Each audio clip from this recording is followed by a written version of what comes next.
એમાં તો નોટિસીસ આવે એ રેલવેની જગ્યા છે ને રેલવેને ક્યાંક ડેવલપમેન્ટ માટે એ જગ્યાની જરૂર હોય તો એ નોટિસ આપીને ખાલી કરાવી શકે છે. પણ જે મુખ્ય મુદ્દાઓ મેં જે ચર્ચા કરી એ ચર્ચા એ હતી કે ડેવલપમેન્ટ માટે પણ જો એમને જરૂરિયાત હોય તો પહેલાં તો ડેવલપમેન્ટ એટલે કે જે ડબલ ટ્રેકનું અત્યારે કામ ચાલે છે એની આજુબાજુની અમુક જગ્યા જે ખાલી રાખવાની છે એ જગ્યા આઈડેન્ટિફાઈ થાય અને માત્ર જેટલી જગ્યા ખાલી રાખવાની છે એ લોકોને જ નોટિસ આપવામાં આવે અને નોટિસની એક સમય મર્યાદા એવી રીતે નક્કી કરવામાં આવે કે ત્યાંના નાગરિકોએ જે રહેણાંકો છે એ પોતાની બીજી કોઈ વ્યવસ્થા ઊભી કરી શકે.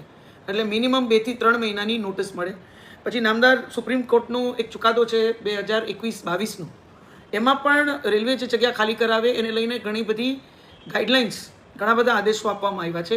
એનું પૂરેપૂરું પાલન થાય એવી પણ એક ચીજ અને ક્યાં કાયદા હેઠળ રેલવેના ક્યાં કાયદા હેઠળ કઈ કલમ હેઠળ આ નોટિસ આપવામાં આવે છે એની પણ એક સ્પષ્ટતા અને ઉલ્લેખ સાથે એ નોટિસ આપવામાં આવે એ પ્રકારે પણ, એટલે કોઈ આ જમીનની જે માપણીનો એક પ્રશ્ન છે એ પણ એક ક્લિયર થઈ જાય એટલે એ પ્રમાણે નોટિસ આપવામાં આવે.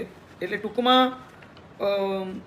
આ બધી બાબતમાં ચર્ચા કરવામાં આવી. એટલે હાલ તાત્કાલિક કોઈ પણ ડેમોલિશન હાથ ધરવામાં નહીં આવે અને રેલવે પોતાનું ડેવલપમેન્ટલ જે એજન્ડા છે, ડેવલપમેન્ટનું કામ છે ને રેલવેની જમીન છે, સ્વાભાવિક રીતે અહીંયા ડેવલપમેન્ટ ખૂબ થતું હોય રેલવેનું. જામનગર સીમાવર્તી વિસ્તાર છે અને ડબલિંગ આપણે સૌ જાણીએ છીએ કે હવે ઓખા સુધી મંજૂર થઈ ગયું છે. એટલે એને લાગત જ્યાં જ્યાં જગ્યાઓની જરૂર પડશે, માત્ર આ વોર્ડ નંબર 6 પૂરતી આ જ વાત હતી. વોર્ડ નંબર 2માં પણ આવી અમુક નોટિસો આવી છે, નોટિસીસ મળી છે, એટલે એના પૂરતી વાત હતી. પણ મેં એક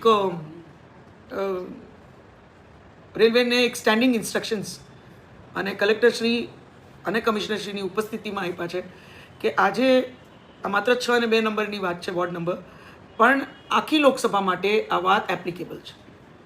આખા સંસદીય ક્ષેત્રમાં ક્યાંય પણ ડેવલપમેન્ટનું કામ હશે રેલવેનું તો એમાં આ બધી જ વાત ધ્યાનમાં રાખી અને આ બધી વાત લોકોને કોઈ હાલાકી ના થાય, હેરાનગતિ ના થાય, ખોટું ઘર્ષણ કે સંઘર્ષ ઊભો ના થાય એ પ્રકારે આ બધા મુદ્દાઓને ધ્યાનમાં રાખીને જ ત્યાં ડેમોલિશનની કામગીરી કરવામાં આવશે.